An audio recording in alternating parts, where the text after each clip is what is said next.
Hi everyone, in this video we're going to look at and swatch Benefit Cosmetics' new Vanity Flare Nude Eyeshadow Palette. I feel like we've had a ton of different videos with very bright colors, lots of flashy holiday things that have come up, and so it's going to be nice to kind of just go back to normalcy maybe, or something more everyday, and look at just a very straightforward looking nude eyeshadow palette. So if that's your speed, this is going to be the video for you. Please remember to subscribe to the channel so you don't miss out on videos like this. If you have not seen my video swatching NARS's new Holiday 2018 collection, speaking of holiday things, I will link that in the upper hand corner for you to see. And if you're more of a drugstore person, make sure you check out my Almay videos. We did one for the new Velvet Foil cream shadows, as well as one for the 24 new lipstick shades from the Lip Vibes collection. All right, let's get looking at the new Vanity Flare Nude Eyeshadow Palette. So this retails through Ulta for $34. I'll put a link in the description box below to where you can find it, as well as a link to eBay so you can get some cash back on your order. It is an everyday neutral eyeshadow palette with 12 powder eyeshadows in 3 different kinds of finishes: soft matte, satin, and shimmer. These are supposed to be easy to blend and build, and also portable and purse friendly.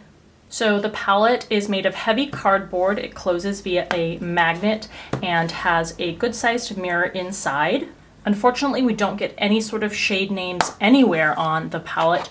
You actually have to go to the back of the box or hang on to the insert inside, which I don't know about you, but I never do. But for the shades themselves, here they are. And the way I'm going to swatch these is I'm actually this time going to go by column. I'm going to start with the left column and go from top to bottom. Then I will swatch the right column, top to bottom. And as always, we will swatch these with an eyeshadow brush over eyeshadow primer. All right, we start with the shade Buff, which has a soft matte finish. It looks like a very subtly shimmery or like satin finish cream shade. Next is Shimmering Nude, which kind of describes what the color is. This is a softly metallic, pale champagne shade. Pink Pearl apparently has a satin finish. Looks pretty much the same to me as Shimmering Nude, which is supposed to have a shimmering finish. In any case, Pink Pearl is a pale pink. Shell Pink is another quite pale pink shade with a soft matte finish. I'm going to do a second layer of this color because I'm not sure if the right side of the... I don't know if it's the right side of the brush not picking up the shade or the shade just doesn't swatch very well. Peachy Gold has a shimmer finish. This is a very pale gold shade. Next is Satiny Heather. This has a satin finish. And this is a very pale, kind of beigey pink nude. Cappuccino has a soft matte finish, and this is a light tan shade. Rosy Brown has a satin finish, and this shade has, it's like also a kind of medium to pale brown, but this has a little bit more of a hint of like a tawny mauve shade. Next is Deep Mauve, which has a soft matte finish. I guess this is like a lightly brown mauve shade. Again, I'm not getting the smoothest application, so I'm gonna add another layer on this one. Ripe Plum has a satin finish. This is a quite like smoky eggplant with lighter purple shimmer. Mink has a soft matte finish. Again, as the name suggests, this is kind of like a light to medium mink shade.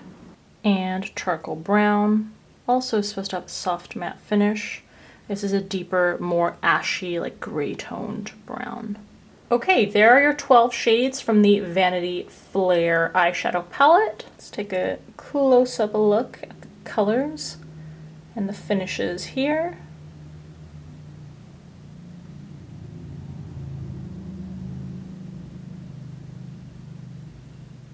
All right, here are my thoughts. I am admittedly a lover of neutral everyday shades, and I'm pretty disappointed by this palette. Let's talk about the first thing, which is I'm confused by the differentiation in finishes. Not that that really matters at the end of the day. Who cares if Benefit has labeled one thing a satin matte finish versus a satin finish versus a shimmering finish, or whatever the three were. But I was just a little confused because shades that were equally shimmery seem to have different labels for what their formula or finish were. So I'm not sure why those were the categorizations that Benefit chose. The second thing is, when you have a palette with 12 shades like this, you are not really getting 12 shades worth of eyeshadow. Once you apply these shades on the lid, they meld together and they very much look the same.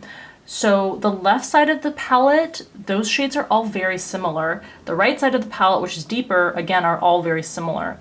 I think that if you cut this palette into a third of what it is, you probably can create the same outcome as you would if you used 2 times as many shades.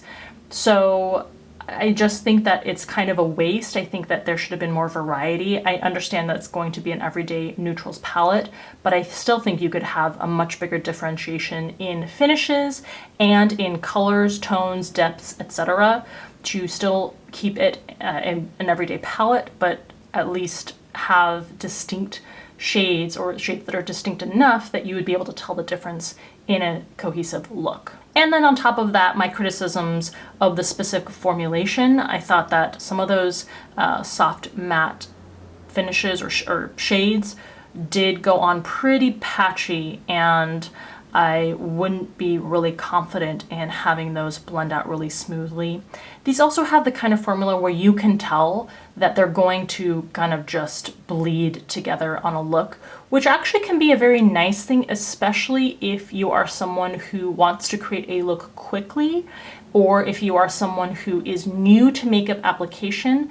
It is much nicer to start out with palettes that have a bit of a softer pigmentation and a formula that actually lends itself to getting blended very easily, so that you don't have harsh lines, you don't have to be super precise in terms of placement, things like that.